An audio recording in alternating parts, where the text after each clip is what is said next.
That's a nice cuppa you got there, Joe. Thanks very much. It's cold. Looks warm. Yeah, warm in my hands.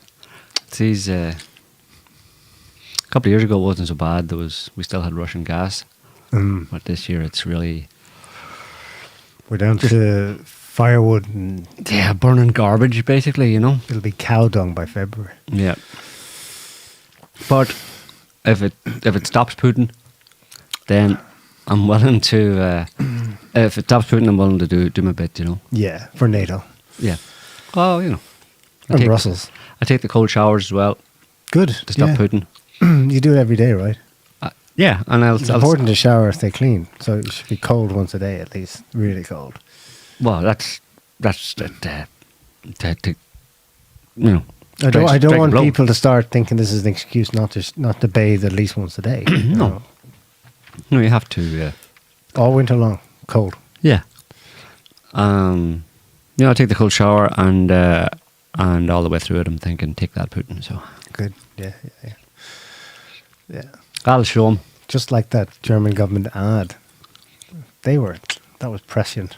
Mm-hmm. That's exactly how I feel every time I don't get hot water in the middle of freezing cold winter. Mm-hmm.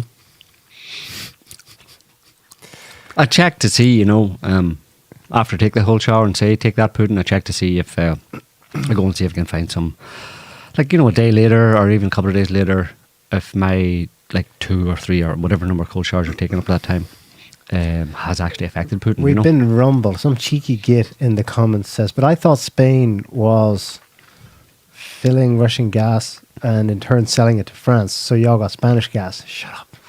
That's true, but pretending that we're not getting any because that's for the war effort. Yeah. The war effort isn't actually that Europe isn't swimming in Russian oil and gas. It's that we're pretending not to be. Yeah. Even though it's all coming from India and Turkey. Yeah. It's more a principled stance, rather than a practical stance. Yeah, we get to say it's a superficiality of saying take that, Putin. Whereas in fact Putin's getting richer than ever. The Russian economy was supposed to contract by X% this year. The stats are pretty much in. Obviously, we're not quite at the end of the year, but it's going to top 3%. So we're a swing of they were off by about 5%. The IMF I'm talking about here. Yeah. Well, it's worse than that, because as this fella from the Telegraph notes, Putin's Russia, not Russia itself, but Putin's Russia, which is it's actually a different country. You may have heard of Russia throughout history and stuff like that. Big country, Central Asia, Eurasian continent. But this is Putin's Russia. It's a different country. I'm not sure exactly where it is, but anyway, Putin's Russia is closing in on a devastating victory, and the victory will be devastating. I like the next part too. Say the next part. Europe's foundations are trembling. Ooh, trembling. Yeah, so it's devastating. I saw other headlines that said that the victory itself was devastating for Russia, but this guy at least seems to be saying that it's not a good victory for Europe. At least I think he's tying the devastating victory to Europe's foundations trembling. This is almost identical to another one you sent me this week from the Telegraph. Yeah, that was a different one though. That was the one where the guy was saying that it was what was the term he used? A kind of victory. Do you remember? Yep. Huh? Putin has won basically, and then his second line was Europeans should be terrified. Yes, but we were talking at that time about the type, the way the guy was describing it as inside the first paragraph. No, in the title, yeah, or in whatever, yeah. The way he was describing the actual victory, it was like a. Yeah, so he said something like, despite Putin's ill-judged decision. I was an ill-judged. To invade Ukraine, it looks like he's won. That's right. So it was an ill-judged victory, basically. Yeah. This guy at least is saying that it's a devastating victory, not for Russia, but for Europe. But the last guy in the Telegraph was saying that it was an ill-judged victory, and like we were saying at the time, yeah, very often whenever you win something, from large to small, whatever it might be in life, any victories you get in life, most people reflect on them and think that they're ill-judged, It's like, damn, I keep on winning. Why did I win again? It's a really bad idea. Can you put that first one up again? December 9th. Okay, so that's yesterday. Yeah, if you just so the guy's like, we need to talk about Ukraine. The world's attention has been focused on the war in Israel, Hamas, but unfortunately, Ukraine's counteroffensive has failed. The much-fated counteroffensive that was meant to be a spring counteroffensive turned into a summer counteroffensive, and then didn't actually really happen at all in the sense of actually achieving anything. So there wasn't really any counteroffensive. I mean, an attempted one, I suppose, but didn't go anywhere. Anyway, but it was much talked about at the time. If you remember, Putin was losing, Ukraine was winning. Well, Putin's been losing and Ukraine's been winning for the past 2 years, until today, basically, when Putin, all of a sudden, shock victory, right out of nowhere, suddenly he's winning. And how did this happen? And how can we have misjudged this so badly? You know, I mean, if you see, if you go down a few paragraphs there, 5 or 6 paragraphs, I was one of those who expected Ukraine to break through to the Sea of Azov. This was in June, right? Their delayed counteroffensive that was launched in June. I was one of those who expected Ukraine to break through to the Sea of Azov, a move that might well have ended the war. But and then the next paragraph, why did I get it wrong? I had been talking not only to Ukrainians, because that would be biased to only talk to Ukrainians. I also talked to British military observers who are totally impartial in this war, of course, who had direct knowledge of the battlefield. And they had watched the extraordinary Ukrainian gains in Kharkiv and Kherson in 2022, in the beginning of 2022, which, you know, it's debatable as to what gains they had. Well, I mean, was that gains or was that Russia just retreating? Anyway, so basically he says they had learned their lessons, you know, the Russian invaders had learned their lessons, and Putin needs to hang on for just another 12 months. Even if Donald Trump is not elected, Republican congressmen have turned against the war. Last week they blocked President Biden's $88 billion aid package to Ukraine, which is terrible, obviously, because there's no more war. It's terrible, terrible. This guy is really sad that there's no more, you know, billions and billions going to Ukraine, so that more Ukrainians can die. Like maybe 500,000 have died already, but he's not satisfied. And then he complains about the fact that America isn't spending any money, sending any more money to Ukraine, because it's not just about financial, like, well, they don't want to spend the money in Ukraine, these Republicans in Congress. It may actually be partisan dislike of Biden, which is terrible. And he says that same ignoble impulse, imagine disliking Biden. I mean, how ignoble, how uncouth to dislike Biden. There's also a lingering resentment of the cameo role that Ukraine played in the Trump impeachment drama. But anyway, so... And this guy is pitched as an alt-right figure. You know, yeah. Daniel Hannan is like not mainstream conservative, or so people say. Well, yes. So what does he say? There's a bit where he says there's something about. It's amazing. It's the same.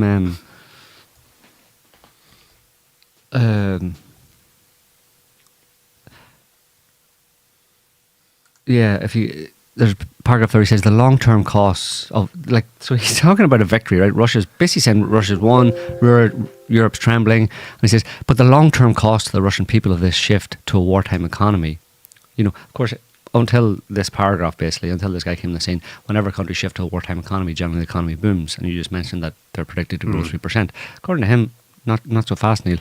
The long-term cost to the Russian people of this shift to a wartime economy are dreadful. Dreadful, Neil. Vladimir Putin has condemned his long-suffering muziks. Is that some... I don't know. To years of penury and hunger.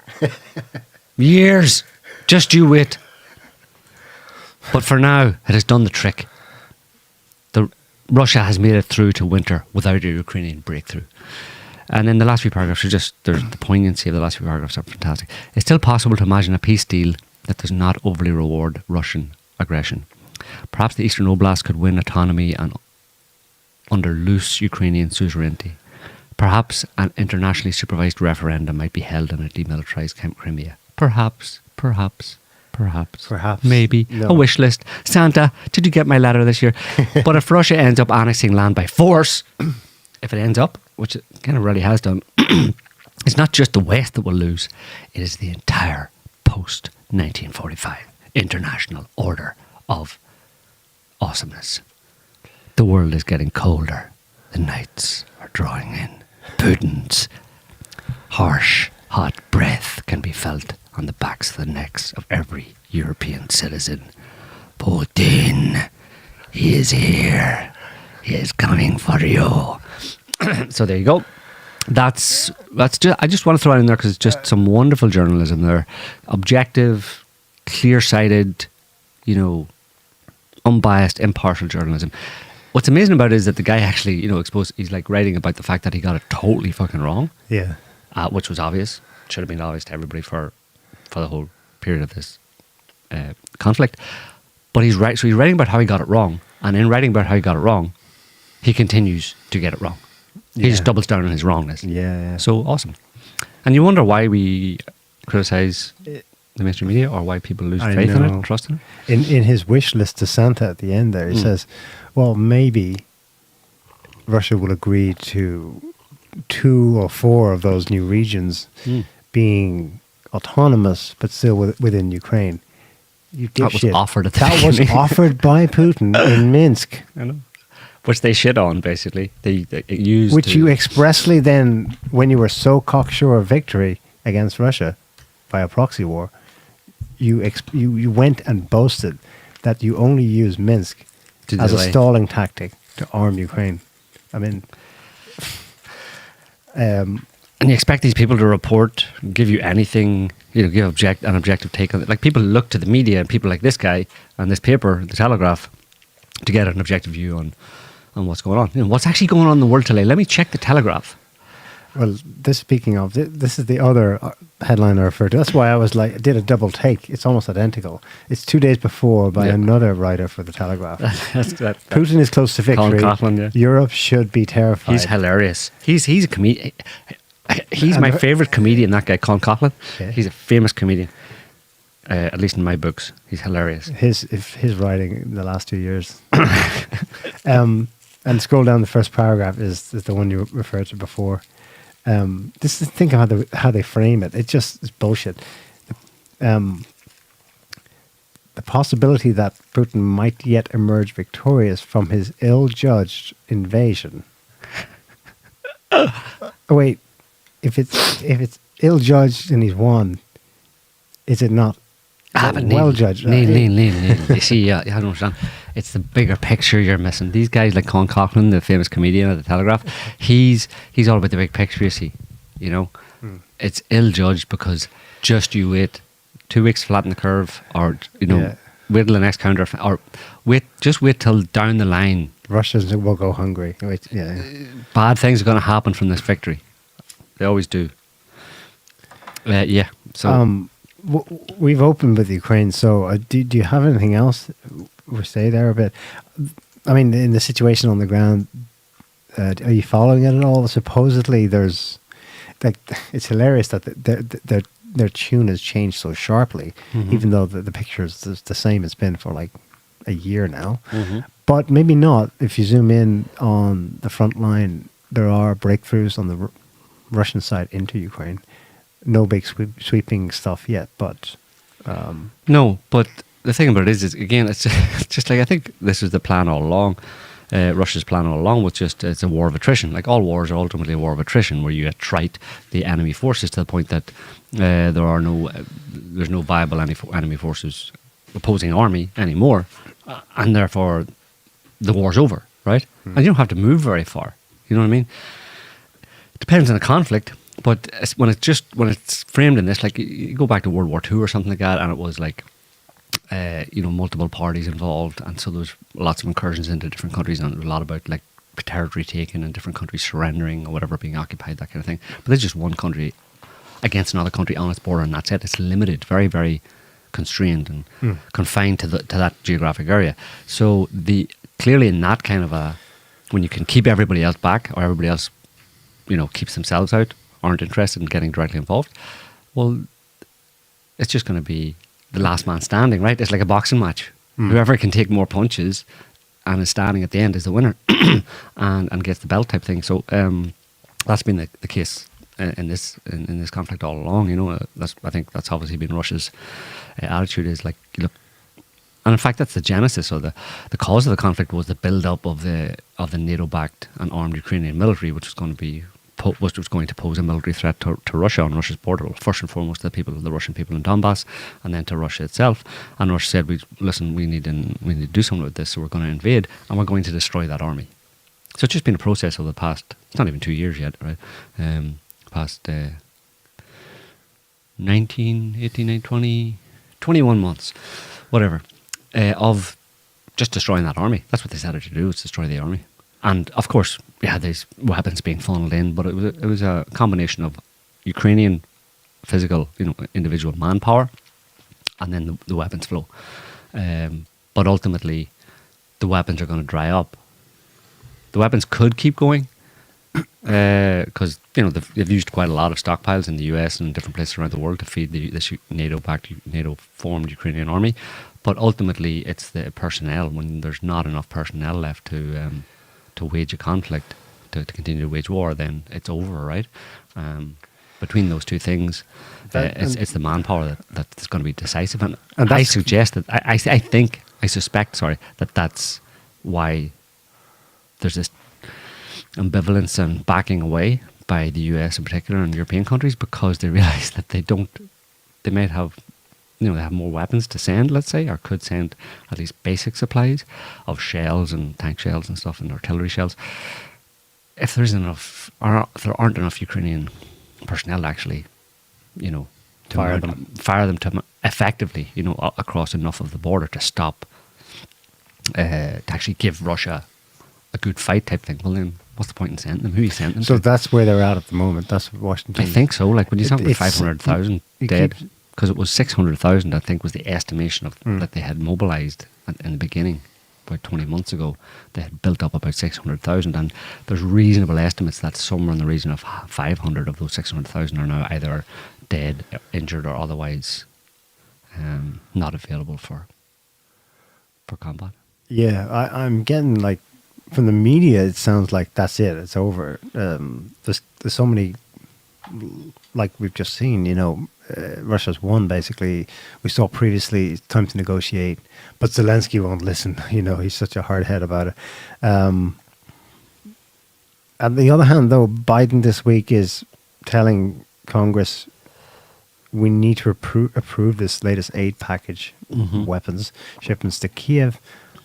Otherwise, Russia will win, invade the rest of Europe, and US soldiers will have to fight and die in Europe to stop. I mean, how? It's rhetoric, but he sounds like he's staying in the fight. But rhetoric you've heard before, not just in this conflict, but multiple times. What about we're fighting them over there, so we don't have to fight them over here? Yeah. Right. How many times have we said that? Johnson, Vietnam. Yeah. Right. Vietnam, war and terror. Like that's 60-year-old rhetoric that is dragged out repeatedly when you want to try and manipulate and coerce the population or members of Congress to get behind what is effectively a money-making scheme, a money laundering scheme. He wants to send another $88 billion to Ukraine. But as we've heard from Mitch McConnell, but also more recently from Kirby, John Kirby in the Pentagon. In fact, no, sorry.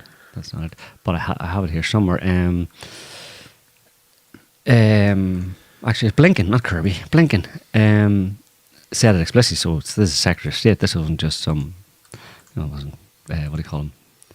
He's the leader of the Republican Party, right? The old fella. In the Senate, yeah. Senate leader. Blinken said the same thing, that $88 billion, vast majority of it's going to stay in America. That's taking money from American taxpayers, taking money from quote-unquote American taxpayers, but rather taken from the Fed, who fires up the print machines and sends the electronic money, the virtual printing machines, and sends some electronic money to the bank accounts of defence contractors. So most of that $88 billion is going to them. But this is Blinken said it there not so long ago. Note on this, and this is more for the American audience. If you look at the investments that we've made in Ukraine's defense to deal with this aggression, 90% of the security assistance we provided has actually been spent here in the United States with our manufacturers, with our production, and that's produced more American jobs, more growth in our own economy. So this has also been a win-win that we need to continue. A win-win. But okay, I can see one part of that win.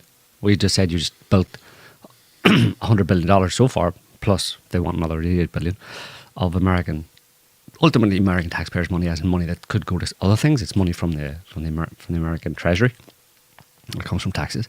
It's going to Ukraine. Has gone to Ukraine, and it's a win for them because that goes to defense contractors, which supports jobs in defense contractors, and they're one of the biggest employers in America.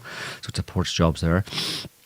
It's good, and well, Mr. McConnell said about revitalising our industrial base, stuff like that. That's what he was saying. Same thing.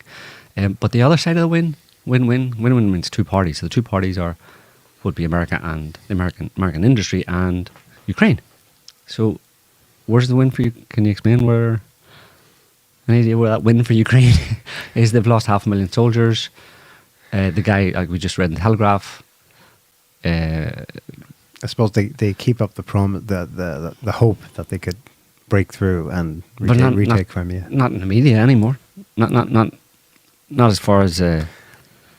I think win-win means something very different to the Americans than it does to the Chinese. Both of those wins stay in America. They're both for me. Win-win, win-win for me. So it's 50-50 for me and none for you. So it's bizarre that... With 10% Blinken, for the big guy. Yeah, 10% for Biden.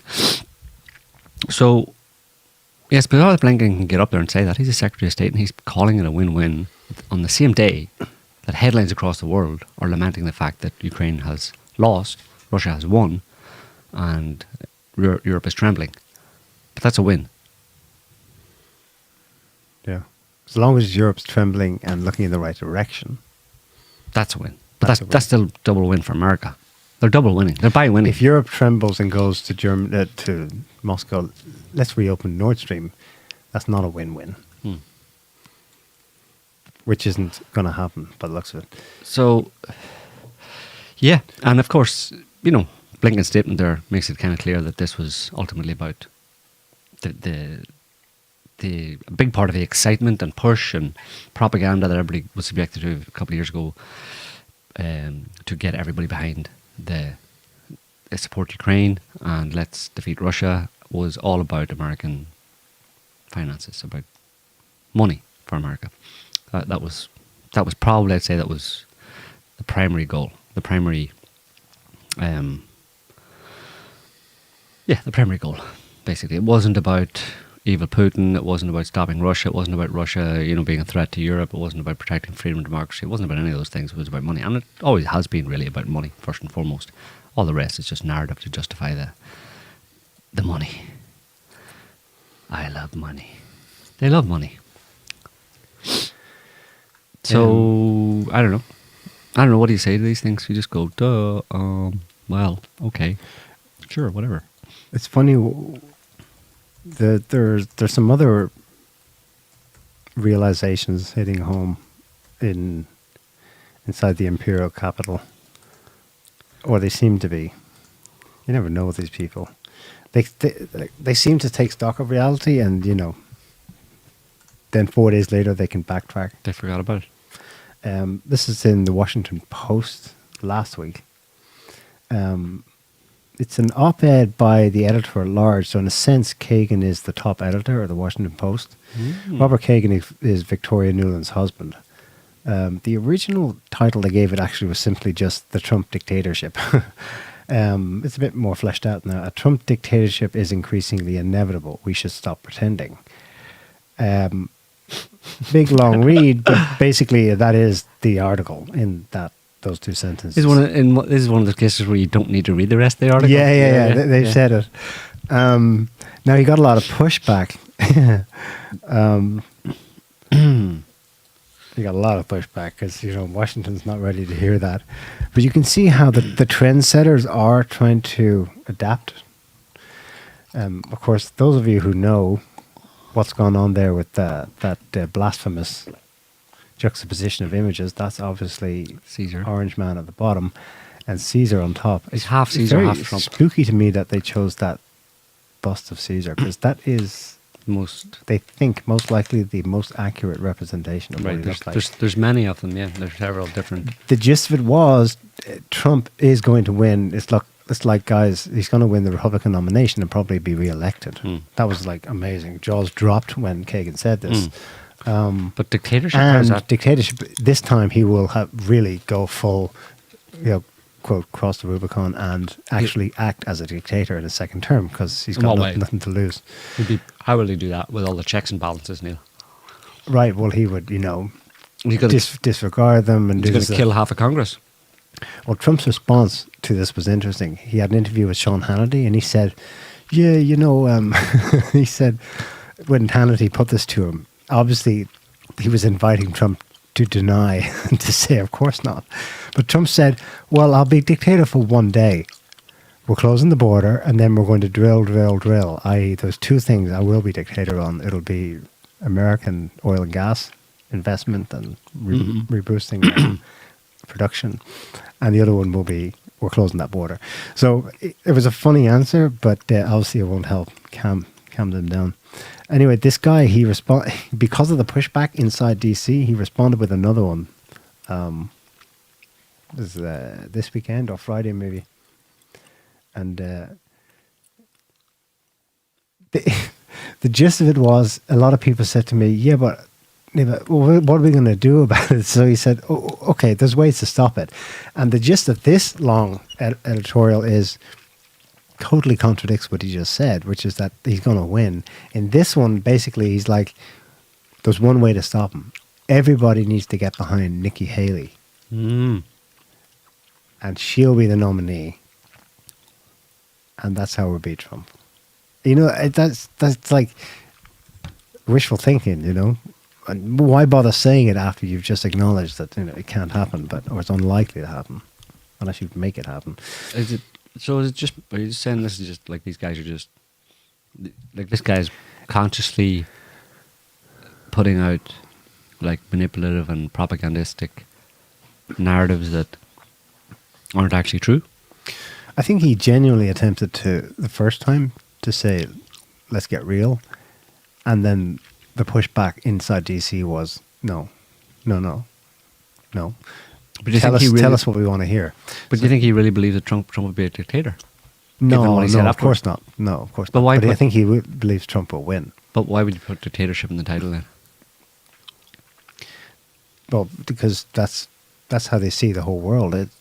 You're a Democrat and therefore good if you keep the system as it is.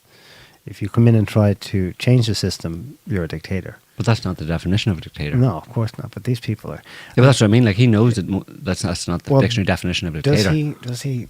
His father was like arguably one of the top experts in the classics. Mm-hmm. He was an expert on ancient Greece. At Cornell University. I'm not sure where. The whole family is like ultra brains. They know the history inside out. They know the classics. They read Greek. They can like super. You'd expect better of them, but they're the kind of people who have an interpretation of what they're reading that's fundamentally inverted from what you or I or most people would take from or it. the dictionary definition. Yeah, it's hyperbole, or does he really believe it? Well, when you're actually talking to people, like you're publishing something in a magazine or in a newspaper, and using a word, and that word has a commonly understood definition, and it's in the dictionary, and everybody else understands that, but you use it. No, well, it's more complicated than that. You see, Caesar, in Roman times, to be a dictator was an actual legal. You could be the dictator, and it would be agreed that you would be so for a year or for a period of emergency. And there would be no tribunes or there'd be no second consul who would rule with you for that year. So it was an actual thing. That's the textbook literal definition of what it used to mean. Now it's become loaded with various pejoratives. And yes, we commonly mean it's someone who rules a country by fiat with no democratic checks and balances and oversight. Yeah. They're implying that's how Trump would rule a second term. But of course he wouldn't. But they know he wouldn't. What they mean, what they're getting at. It's interesting, actually. In the first article, he says, no, in the second one, we need to get behind Nikki Haley, brackets, and he inserts this clause, and not just because she's most supportive about continuing the war in Ukraine, close bracket, blah, blah, blah, blah, blah. But they gave away that that's what he saw it as. The problem with Trump is he would disband NATO, he would stop the war in Ukraine. He's telling everyone, make me president and I'll end it in 24 hours, Yeah. Well, I suppose my point is that using the word dictator or dictatorship is deliberately manipulative. Yes. And it's false in the sense of you're lying you're telling a lie basically, and that it's a lie, especially given what he said afterwards. He talks about vote for Nikki Haley and stuff. Because when he says dictatorship, he must know that in the minds of everybody who reads it, they're going to see that as Trump's going to seize power. He's going to just cancel Congress because you don't need Congress if you're a dictator. You're ruling. You're an absolute ruler who just makes all the decisions, and nobody gets to contest them. That's obviously not going to happen, but he uses that term anyway. So he's lying. Yeah. And that was what in the New York Times, Washington Post. Washington Post. So and the Washington Post allowed someone to put up a blatant lie as an editorial to inform the public. I mean, whatever. I know it happens all the time, but it's quite stark these days in terms of just the flagrancy with which they pass off lies as truth. Yeah. Anyway, weird world we live in. So yes, Ukraine. It's all a joke. Putin's won. Putin's going to win. Putin won the war, and he's going to. I don't know. We'll have to wait and see what happens. He's announced he's running again. There's quite a bit happening next year. Russia's got elections in March. Probably the UK, and of course the US as well. It's interesting that all three of those have it the same year. Mm-hmm. I think everyone assumed he would run again, but he announced it quietly this week at some event where he was asked about it, and he said, "Yeah, I'm going to run." No big fanfare. He just said yes in response to being asked by But actually, he was asked by he was handing medals out to soldiers in the Ukraine war. And one of them was the guy who asked him was the head of the Sparta battalion. That's the kind of now legendary unit of the original Donbass militia. Mm-hmm. And he said, "Yes, I'm running." That's how they do it in Russia. Like, there's no year-long election cycle. It's just announced as an aside a few months before. So that would be in Russia now. Is it a 6-year term? 2018. He was elected the last 6 years. So that would take 2030. Us to 2030, mind you. At that point, he'll be 70, 77, 78. Okay. He's 72 now, isn't he? 52, I think. Or will be 72, something like that. Yeah. Yeah, it'll be in upper 70s. That'll be enough. If things haven't been sorted out by then I'm going home. You're going home. Yeah. I'm leaving. I've had enough. I'll give it another 5 or 6 years, but this shit show has to come to some kind of a denouement, ahead. The boil has to. Well, Israel's doing all it can to help you there, Joe. Yeah, good on the Israelis. Yeah, by exposing themselves as a bunch of genocidal maniacs, to awaken the world to the fact that they are genocidal maniacs, and also their friends by implication, or by association in America and in other European countries, to the extent that anybody is openly in favour of what Israel is doing. They're all genocidal maniacs. So that's a good thing. It's very sad and horrific for the Palestinian people, but it's almost like they're sacrificial lambs, and I hope it's for a higher good, because if human beings don't take this opportunity to wake up to the nature of the people in positions of power in the West in particular, then it's going to be bad. There'll be hell to pay as a result. It's an opportunity right now for people to realise what's actually going on, to kind of wake up to reality, in a certain sense, the reality of, like I said, the nature of the people in positions of power. Look what they're doing. Look what they're sanctioning in Gaza. They're slaughtering men, women and children every day, and they're trying to make excuses for it. And not only that, but I mean, again, this is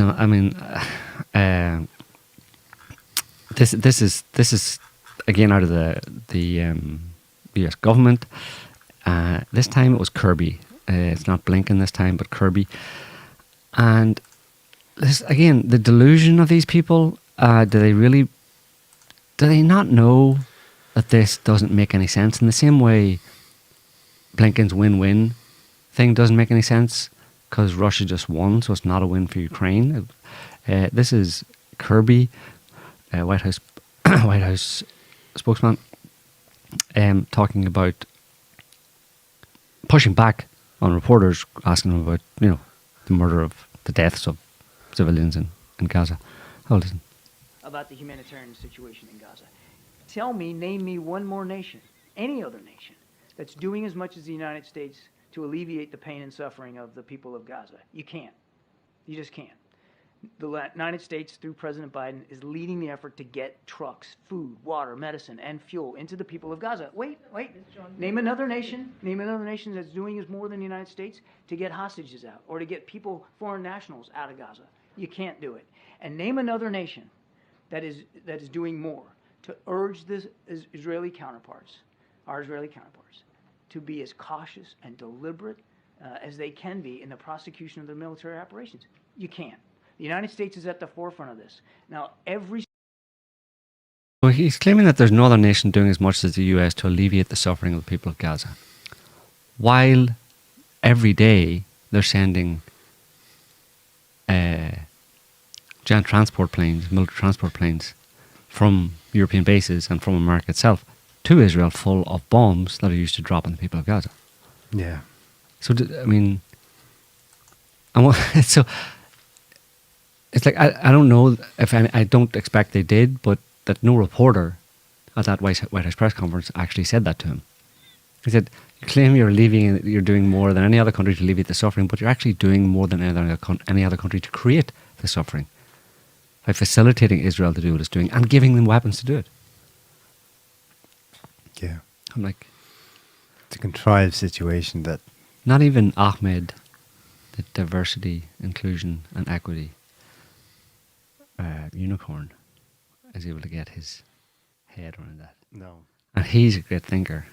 He can come up with all sorts of convoluted narratives to explain things, but he just doesn't get that one either. It's like when you're actually supplying the bombs to a country to drop on civilians and then say, yes, we're doing more. I can name one other country. Who's doing more? Palestine. Doing more to what? Palestine. Is doing more to alleviate the suffering. Of course. Well, of course. The government in question. In a sense, there are two authorities because one's in the Gaza Strip and one's in the West Bank. But obviously, the country that is doing more than the United States and always has been the proto-states because they're not officially recognized by the United States of America, but they are by other countries, namely the government of Palestine has been doing more than the United States. So right there. But because you park yourself there and you say there is no Palestinian government, and you try to frame it so that all there is a terrorist enclave and Israel. Mm-hmm. In that context, then yes. Oh, and by the way, you've not let anyone else. You basically have an AAD, an area of active denial, or a security envelope, as the Israelis call it. No one else is allowed to do anything. There are American troops in Gaza, sure. No one else is allowed to get near it. Right. Therefore, of course, if there are some American trucks and aid getting into Gaza, they can go, I don't see anyone else doing it. That's because you don't fucking let anyone else near the place. Exactly. So technically he's not lying after he's framed it a certain way. After he's set up the reality on the ground, he get that's where he gets in his mind to make that make sense. And to shout down, hang on a second, name me another country. Yeah. He's so certain, you're like, yeah, Jesus, he's right. Technically, he's right. But it's... But your missing part is that they're creating the suffering in the first place. Yeah. But then they're half-heartedly attempting to alleviate by saying, Israel, don't be killing more civilians. Please. Well, just try not to, will you? I mean, you know the way you're actively targeting Palestinians? Could you not do that?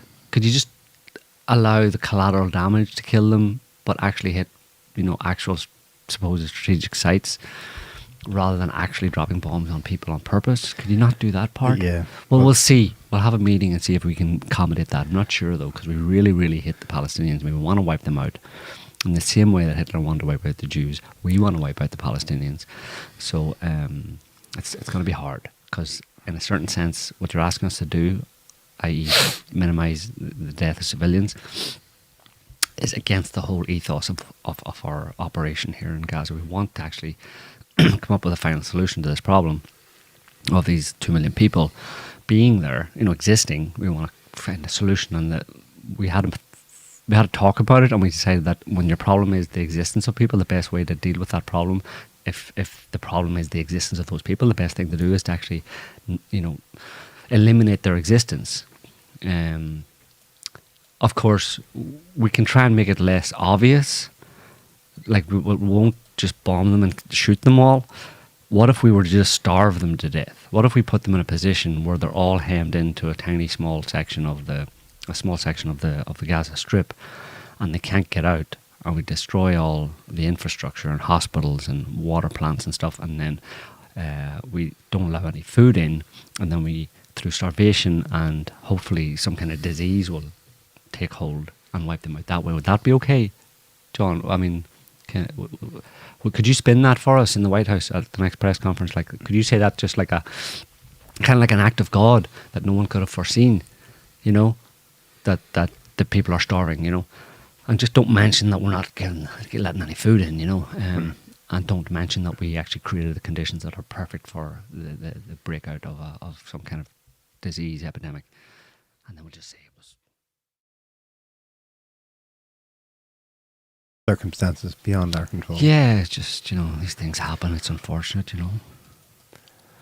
The death toll in Gaza. According to this source, this is Euromed Monitor, which is kind of a human rights organization. It's part of the UN, I think. This is 4 days ago. Gaza death toll has increased by 40% compared to before the temporary humanitarian truce. That's what's happened since we were last on. There was a truce, of course, which resulted in countless, the hostage exchanges, which resulted in a lot of good press for Hamas because of how well they were obviously treated when they were returned safely and apparently happy. That was it was such a PR disaster for Israel that they ended up spinning it last week into. It looks like we've done some tests, and it looks like they were drugged. They were given tranquilizers. That's why they're so happy as they come back. Yeah, we don't believe that. But so the problem with these things, Euromed Monitor has given a figure there as of until 4 days ago of 21,731 dead. Mm-hmm. But I've noticed that the figures are beginning to diverge widely. You can get a figure that's actually 5,000 lower. That's the one that most Western media is going with, around 17,000. Here's the thing. The 4 people who were chiefly responsible for tracking it in Gaza have all been killed. Which is by design, right? Obviously. Well, this is what it's starting to look like. You were talking before about the pattern that emerged of targeting hospitals and food depots, obviously targeting civilian infrastructure. It's even more sick than that. Like, what emerged this week, this is from a pro-Israel outlet, so maybe they're lefty, the Plus 972 magazine. They do in-depth reports. They're pretty good, actually. They've done some great things over the years. So they're pro-Israel, but they will be critical and expose the shit that their government gets up to. We'll put it up. You saw it. It's like about how the IDF's using AI to target Gazans in, quote, a mass assassination factory. It's a really lengthy report, but this is the version we have on SOP. But what you're left with is that they're able to target the individual. And it's no longer the case that, okay, if we want this doctor, he's likely to be in this hospital, so hit the hospital. That'll get rid of the guy who's keeping a death toll count going. It's even more precise than that. They killed arguably Gaza's top intellectual, a tenured professor Rifat something, I forget his surname. And the way they did it, I don't have the details here. It's happened since this report's been published by 972 magazine. But the way they did it was someone in the Israeli intelligence called his mobile and warned him that they were going to target him because he'd been lampooning or making fun of something about the fake news, which it is now known to be fake news about the 40 beheaded babies or something. And therefore, we know where you are, we're going to get you. So he was like, I'll take that seriously and I'll leave right now the hospital, because if they hit where I'm currently hiding out, they're going to kill innocents around me. He walks, I don't think he was driving, it's short distance to his sister's house where he'll take up refuge for now. Only once he gets inside the building, drone strike, kills him, his sister, entire family. The entire family's dead. That's the precise nature of what. An example of what this article about using AI to precisely see where someone is. It's not even AI; it's just cell phone tower triangulation. Yeah, but it's real time triangulation of people, and doing it in a way that it will hurt them the most. Because Gazans, like this professor included, they're so used to it. They're like, "I'll be a martyr. They're gonna get me, fine. But what can I do that lessens the suffering of innocents around me?" So he leaves the hospital. Well, the Israeli machine, in its sick way, thinks one up on that and thinks, where will we get you that hurts everyone who loves you the closest as well?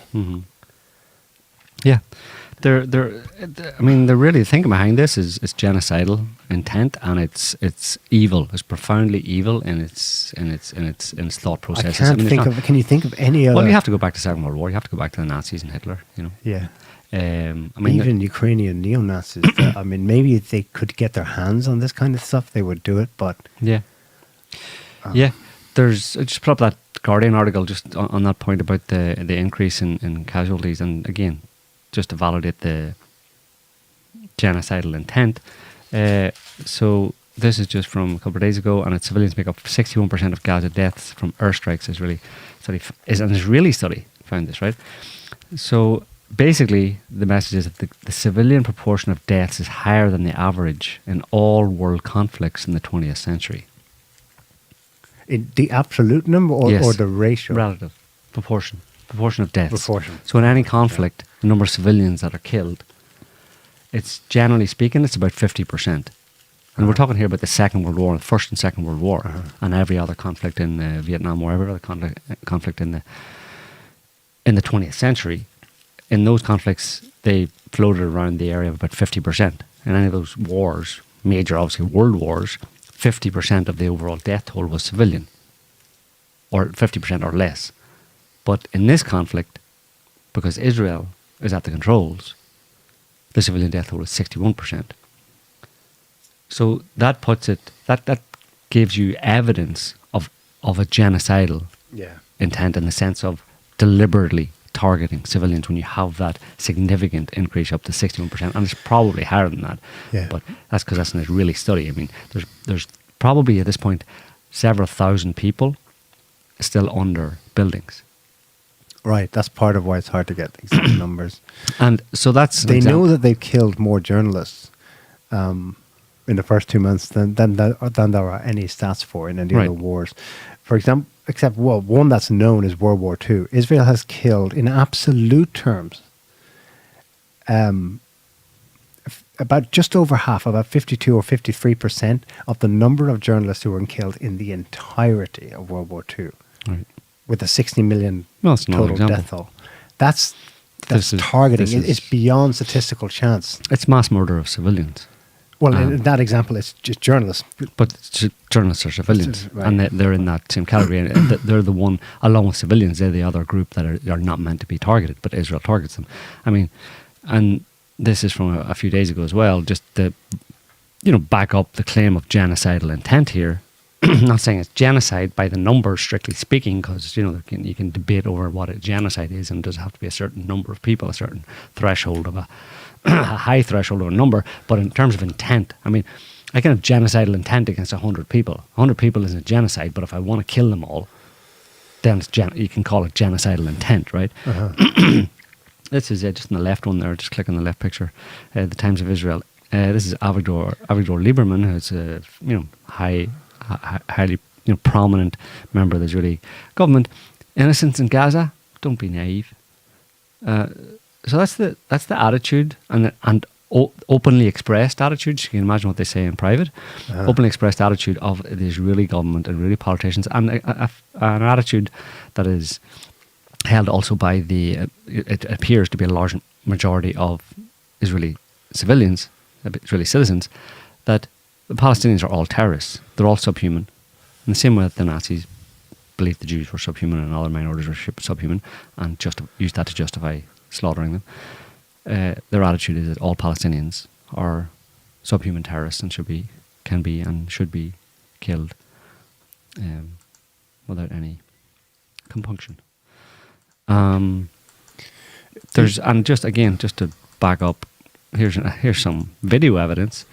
You don't have to play it, but you can play a little bit of it. But it's Israeli soldiers as they're going through Gaza finding food, any food they find in food trucks. They set them on fire. Again, this isn't maybe very effective in a certain sense. There's a certain amount of food in that, food and aid, or supplies, water, food in that truck. But it's the attitude. These guys they're not two bad apples, right?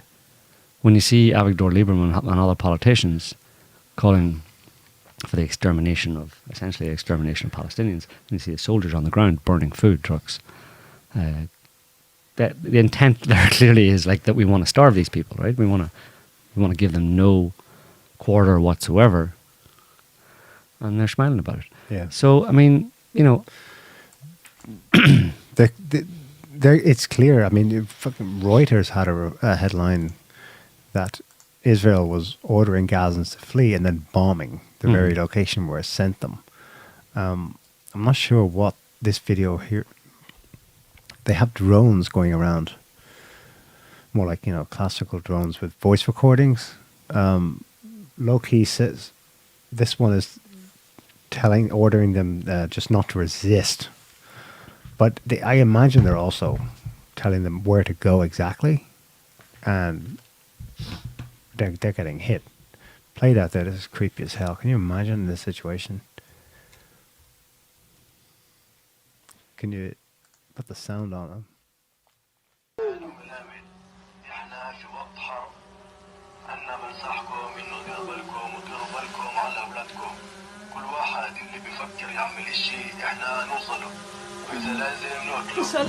ولا بنسوي شيء ولا بنسوي شيء، احنا قاعدين بدورنا مكيفين حل عنا. انا بنصحكم انه ديروا بالكم على اولادكم.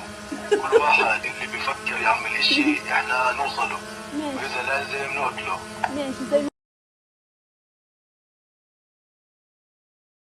Peeps have probably seen the footage of Palestinian men being taken off blindfolded by the IDF.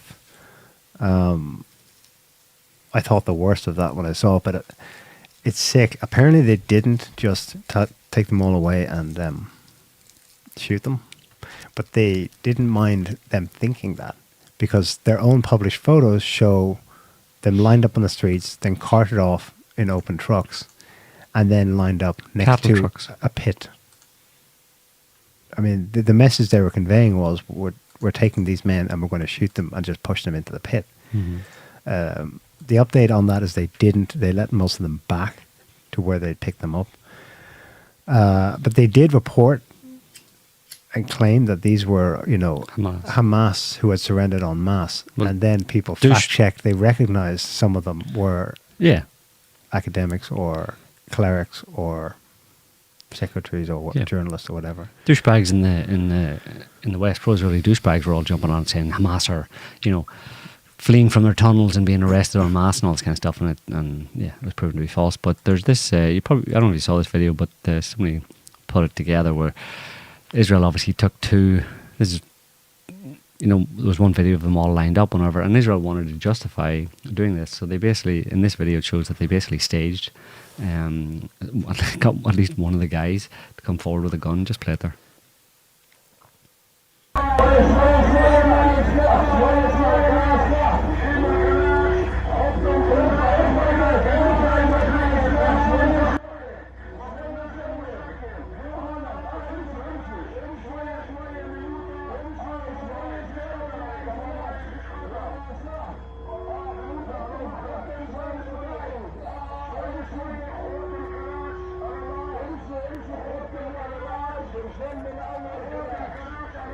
Right, so they messed up and did a second take. Well, they got at least 2 takes, because he got a gun in one hand in the first one and a gun in the other hand in the second. And also there's other differences in the video when he puts down the gun. Or obviously it's not just they switch the gun or something like that, or someone manipulated the video to switch the gun.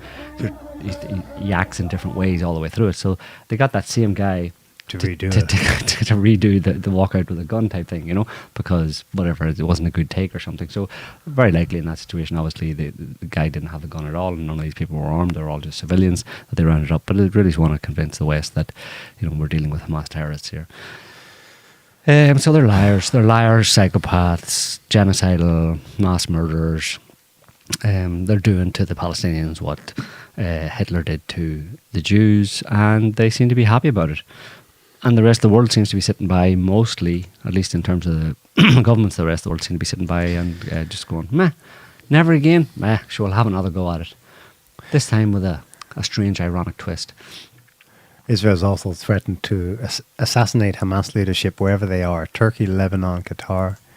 You remember 15 years ago when there was an assassination of In the UAE. Palestinian leaders? Don't know who they were Hamas. exactly. Hamas, were they Hamas or not Fatah?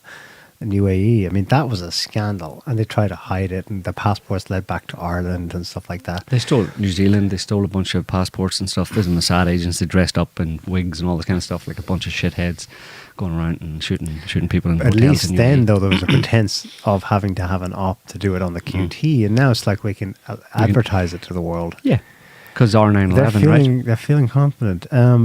This is what leads me to the question, though. They're obviously winning the war. Are they? Although, what is that war? But they're winning in Gaza. I mean, they're getting what they want. No one's stopping them. Scott Ritter and other things. No, Hamas has beaten them. Well, I'm not so sure about that. But global public opinion, do they even care? So sometimes you get the impression they do, and that they do factor that in. So this is the former Prime Minister, Ehud Barak, warning that we, Israel, have only got a limited period of time, weeks in fact. Israel has only weeks to defeat Hamas as global opinion sours. Do you think they care? Or is that realistic? That's part of why they're so brutal and so systematic right now. It's like, go, go, go, windows closing. Yep. Well, the Americans have told them that as well, that they have till the end of the year. The Biden administration. You have it's kind of like a macabre and sick and sadistic kind of like shopping trip. You've got 1 minute to run around the supermarket and put as many stuff in your trolley, in your cart as possible. It's like you've only got another 3 weeks. You have to kill as many Palestinians. You have to bring this to a head. Whatever your aims are, get it done, because it's bad for us. Basically, and this is the Biden administration. It's bad for us. It's bad for Biden in particular, and the White House staff and stuff. Biden's staff, because public opinion will eventually turn against it. It's looking bad. Like, you're doing pretty egregious things. So it can't stretch on too long, because we have the Ukraine war that we lost basically, and Russia won, and this on top of it, it's not looking good for a re-election for Biden. It's negatively impacting the potential for that. So you need to do it as quickly as possible. So I think the Israelis might be, I think that's what they're in the process of doing, which is attempting to push forward the final solution. I mean, like the BBC has a report here on Israel-Gaza war. Half of Gaza's population is starving, warns the UN. So Well, the other half starves in, that's it, right? That's your solution, right? And of course, when you have a situation like that, with very poor sanitation, no food, definitely I'd say they're hoping for some kind of a disease outbreak to create conditions so dire that either the Palestinians left in Gaza, there's still, roughly 2 million of them, will leave, or they'll force the hand of neighbouring states to intervene. To take them in. To take them. Yeah. Yeah. So, yeah, we'll see, but it looks like, the next 3 weeks, basically, until the end of the month, will be decisive. Happy Christmas, eh? But do you condemn Hamas for their actions of October 7th? That refrain's getting weak. It's been 9 weeks now since that. I would like to, I would have to, I don't know, have to restrain myself from I know, but this is what they're still... mildly strangling someone who... They're still running on that. It's getting thin, but... But it always was thin. It's ridiculous. It's a ridiculous the official question. Israeli position is still that, quote, around 1,200 people died that day. They still... This is like... You can't tell us the number. What has emerged since then, though, is about that, the Hamas insider trading. There's that. And there's the fact that they knew about it more than a year beforehand. Yes. They knew about the plan. I'll just throw that up first. Throw that one up. That's from the New York Times. Israel new Hamas attack plan more than a year ago. A blueprint reviewed by the Times. Just go up down a little bit, yeah. Blueprint reviewed by the Times laid out the attack in detail. Israeli officials dismissed it as aspirational and ignored specific warnings. Specific? How specific? The thing is, but what actually happened? You can dismiss it as aspirational and ignore specific warnings, but that doesn't mean that you stop watching. You have this border set up, high-tech surveillance border along Gaza that's been in place for almost 20 years. And it's automated to a large extent because it's so laden with sensors and different camera and sensor tech that even if you all walked away, the alarms would still be blaring on the day that Hamas, anybody attempted to come towards the border fence. Yeah. So it doesn't dismiss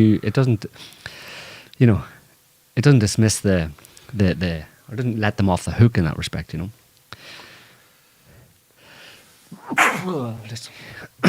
So, and about the Hamas, it's not Hamas, obviously. But that's how they spun it. Insider trading. This is the actual Haaretz headline. People have been, including myself, I think I need to take it down. I repeated. Someone doctored this headline to say that Haaretz had claimed that Israelis did it. Right. But what the actual headline was, did Hamas make millions betting against Israeli shares before October 7th massacre? There's a lie in the headline. Obviously, it's not Hamas who did that. But it is a fact that giant gambles against Israel on the markets in Tel Aviv and Wall Street days before Hamas attack made billions. Somebody seems to have known about the plan in advance. Yes, indeed. Somebody took out enormous short positions against Israeli stocks 5 days beforehand. Orders of magnitude bigger than normal trading activity. Yeah. And big enough to have made billions of shekels when the market crashed. Shekels. Who deals in shekels, Neil? I'm reading the actual Haaretz. That's what they said. If I was a rich I think Jews use shekels. Anyway, insider trading. Interesting, the parallel then with insider trading on 9/11. Yeah. America's 9/11, I should say, because there are two 9/11s now. Airline stocks. Exactly. Strange And coincidence. there were warnings that the Pentagon and the World Trade Center towers would be hit using airliners. Strange coincidence theories that promotes. I don't like promoting coincidence theories because they're too uncomfortably coincidental. And it forces me to draw conclusions that I'd rather not draw. Netanyahu has said that if the International Criminal Court investigates Israel for war crimes, this will be an act of pure anti-Semitism. Yes. Pure, high grade. High quality, high grade anti-Semitism. If the ICC is You can anti-Semitic... snort. Huh? Yeah. Snort some anti-Semitism. The UN Security Council voted again on a ceasefire, again vetoed by the US.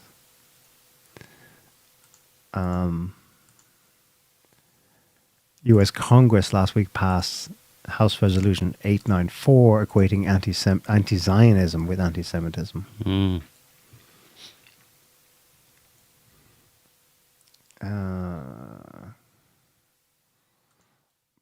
Part of that kerfuffle was 3 presidents of American Ivy League universities being berated by a congresswoman in committee session when she was asking them, if students on your campus were calling for the genocide of Jews, would that constitute hate speech and be in breach of your own university guidelines? And they all equivocated and said, well, it depends on the context, kind of thing. Mm-hmm. One of them has since resigned. Mm. She initially gave an apology, and then she's resigned. I think the head of McGill. It is weird, though. I don't know why they did that. They should have said yes, but because they spent the whole last 10 years going major crackdowns Mm-hmm. for hate speech on campus in defense of woke ideology. And then they took this strange stance of saying, if someone said, I call for the genocide of Jews on your campus, would you, sanction them in any way? They basically said no, because free speech. Mm-hmm. They took the absolutist defense of free speech selectively. I don't know what they were thinking, but they had a unified front on that. In front of Congress. I mean, it's ridiculous because it's hypothetical. No one has ever done that on campus. well, whatever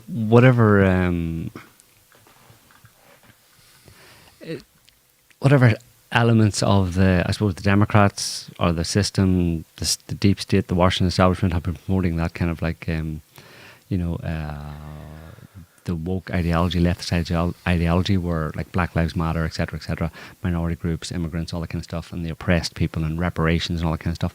Well, that's infected, and this is an example of it having naturally and organically and genuinely infected academia.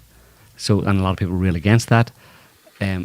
But on this particular issue with Israel, it works against the same government that was promoting it. It works against their interests in terms of supporting Israel, because Harvard and other universities say, well, listen,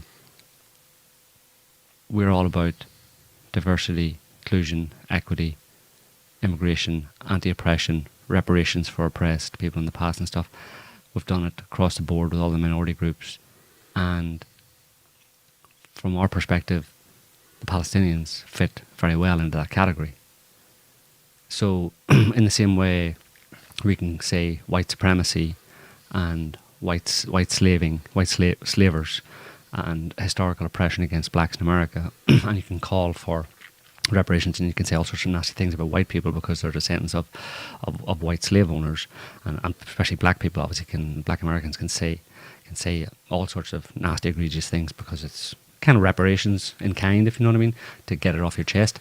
Well, the same kind of thing applies to the Palestinians, really. I mean, they're clearly being oppressed. Right. And we have Palestinians on campus. And it's hard for us to say yes to a black student, African American student saying, kill all the whites because of what they did to my ancestors, and not allow a Palestinian to say kill all the Jews because of what they're doing to my people today.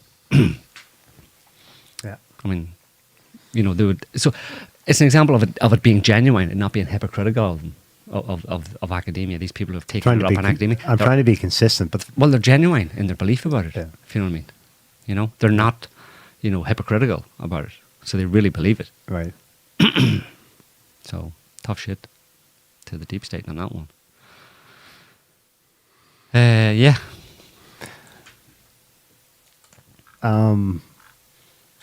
there's some rumors of war. The U.S. may or may not hit back at the Houthis in Yemen because of these seizures of ships that they're carrying out, and supposedly some strikes against Israeli, well, probably more against American ships in the Red Sea. We don't know what's happened there because they put a lid on whether or not there's been any actual hits. For now, they're just keeping it. They're downplaying it. In the meantime, that's the Yemeni front, and then the same resistance front, of course, in Iraq and Syria.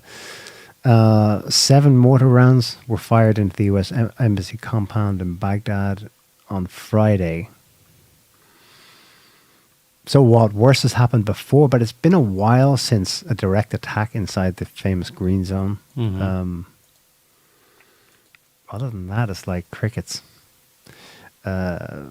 Saudi Arabia may or may not participate anew. If you remember that they have a ceasefire at the moment with the Houthis in Yemen. Right. So that could go back to where it was from 2015 to last year. Who knows? Who knows what's happening behind the scenes? Speaking of Saudi Arabia, of course, Putin visits Saudi Arabia and the UAE last week. I love how they all don't say anything about the elephant in the room, namely what's happening in Gaza. It's all about, trade and relations and oil and blah, blah, blah. But, you have to wonder, why would Putin physically fly to both countries? And then return and within the space of still the same day meet the president of Iran, who flies up from Tehran to meet him in Moscow. In such quick succession, it's obviously about Gaza and or the wider situation, Yemen, Syria, what's going to happen here. But they all keep mum. I thought it was beautiful that Putin went to the UAE while the climate conference, right? COP28. Like in the West, this is like, wow. This is the place to be. Everyone who's anyone is there. John Kerry, they're all saving the planet. All the European leaders are going to UAE. It's the big summit. This is the big issue of the day. And in the middle of, Putin flies in. Maybe he's not invited, but he doesn't care. He's not there for that. He flies into the same country, and the leader who's hosting the event leaves it to meet him for 5-hour talks, and Putin's like, cheers, flies on to Saudi Arabia, and off he goes back home. COP may as well. He didn't even exposes the irrelevance of it. Really, I had no interest. He hadn't just. You might if it had been done on the QT, maybe, but it was such a. They both put on such a fanfare of welcoming Putin that there were, Russian flag flyovers. Put on by the Qatar using American jets, no doubt. Yeah. A full parade with camels and horses and military band and salutes and everything. It was like a full state visit. Yeah. Showing you what the leader of the host of the COP thought of what's the most important here. This summit over here with Western leaders, or this meeting with the guy from the Kremlin. Yep. It's a real, it's the splitting of two realities, in this, literally in the same space, in the same small city.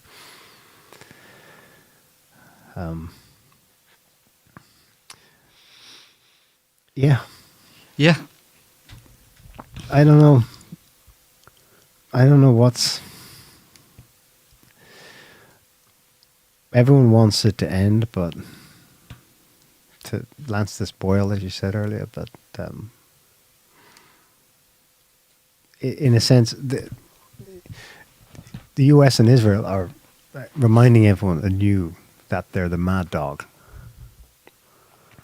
And willfully so. We're deliberately being mad so that no one does anything stupid, right? Yeah. We're showing just how crazy we can get, basically. So You're not going to get anyone It's kind of respond unless they themselves are directly threatened. Yeah. The Palestinians can't, because it's been decades of getting them to a situation where they cannot physically respond. The others, though, have a totally different developmental trajectory.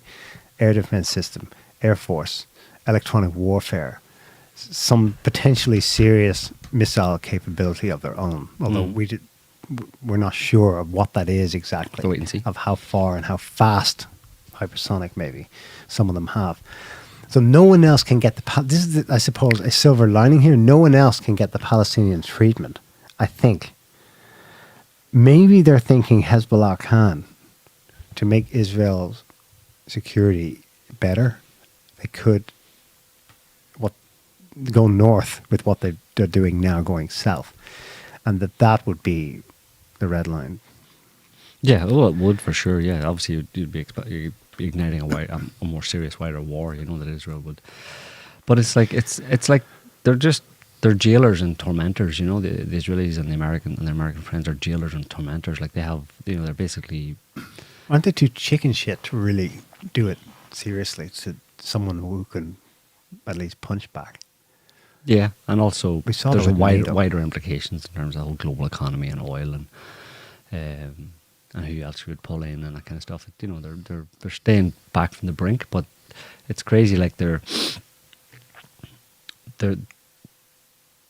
committing like probably some of the most evil acts that the world has ever seen, but doing it in a confined and in a constrained way, in a microcosm in a certain sense, you know. Because they can't do it to everybody, obviously, but they want to do it to someone.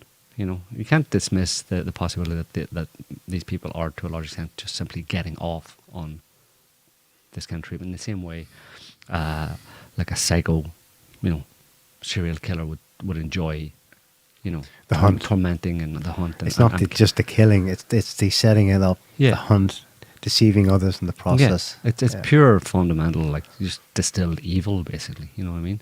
And it's hard to watch and hard to sit here and not be able to do anything about it, you know. And the only saving grace is that, like I said, that the suffering of the Palestinians will serve as a wake up call, maybe wake up the conscience. Of those who people have who have had a sleeping conscience, you know, and just wake people up to the reality and of the nature of the people in the West, you know, what these people are. People who are directing this and facilitating.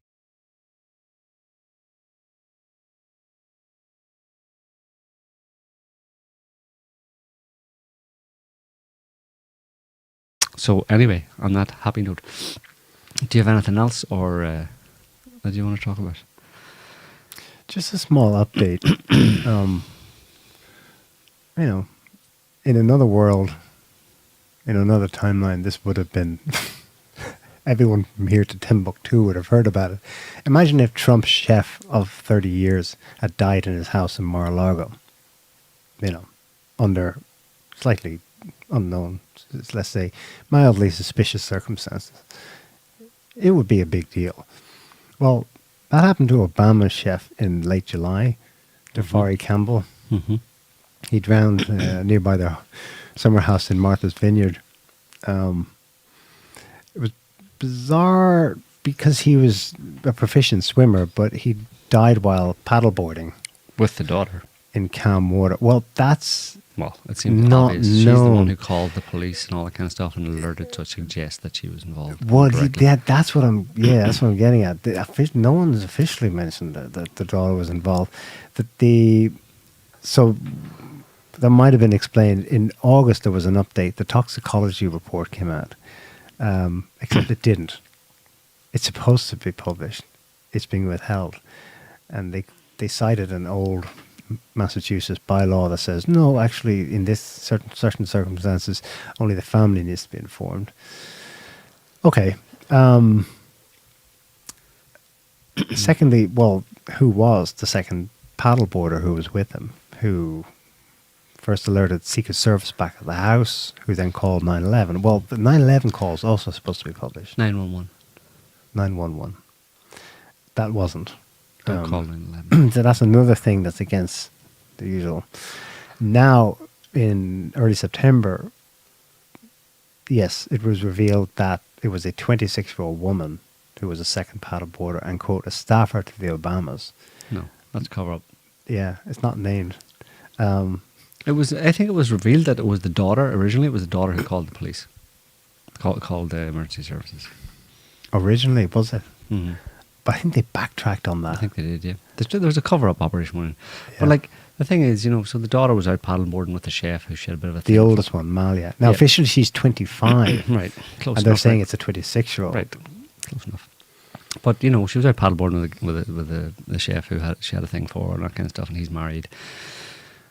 And they're taking some kind of, they're on drink, smoking, drinking, whatever, taking something, and it all goes a bit pear-shaped, and but like when you have a hermaphrodite for a mother, you're going to get up to that kind of stuff. You know what I mean?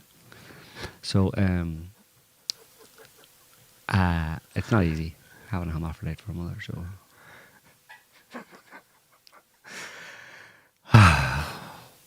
It really is like late Rome. And a weirdo for Justinian Rome. Communist a people. There's a reference. Elagabalus, I think his name was. Transgender. Who? 18-year-old. I think it's Elagabalus or Elabalus or something like that. And one of the later... I'm going to put together a thing on that. He was a late Roman He was emperor. like 20 or 18 or 20, yeah. He was an emperor, yeah. He was transgender. But then that's got to do with the galley, the transgender castrated kind of priests at the time and all that kind of stuff. Of a strange new sect. Of a strange, relatively new, one of the few sects and stuff, and to do with like ritually killing bulls and bathing in the blood so you can live longer, that kind of stuff. Similar stuff. And parading naked in the streets. Yeah, and having gay pride, basically transgender pride parades in the streets, that kind of thing. It was all happening back then, just before the destruction of Rome probably by some kind of natural cataclysm. That you could theorize that was.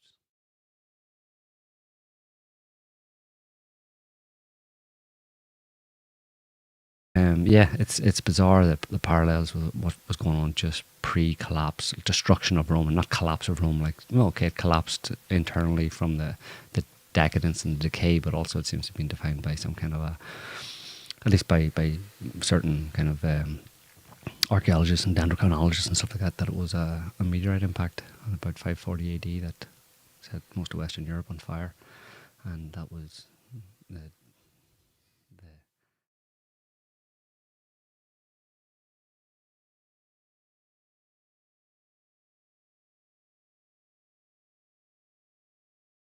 parallels with today are very, very striking, Anyway, I'm going to finish on a piece of advice, particularly for you, Neil. Never trust atoms. Never trust atoms. Atoms, yeah. Atoms, Because they make up everything. Boom. Anyway, so we're going to leave it there for this week, folks. Thanks for listening, watching, whatever you're doing, and commenting. We'll be back next week.